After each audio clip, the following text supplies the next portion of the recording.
ki, oruc mənə məxsusdur və onun mükafatı mən özüməm. İbn Əsir'in bu barədə maraqlı cümlələri var. Buyurur ki, bütpərəstlər öz bütlərinin müqabilində müxtəlif ibadətləri yerinə yetirirdilər. Məsələn, namaz qılırdılar, qurban kəsirdilər və s. ibadətlər yerinə yetirirdilər orucdan başqa.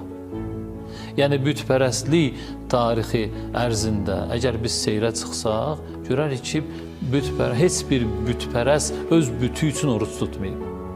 Bu, ancaq Allaha məxsus olub. Tarix boyu oruc olmuş olsa da, ancaq Allah üçün oruc tutublar.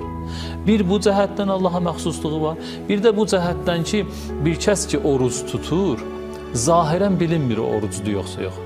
Yəni, gizli ibadətlər. Bəli, gizli ibadətdir. Allahla bəndəsi arasında bir sirdir. Məsələn, namaz qılan məlumdur.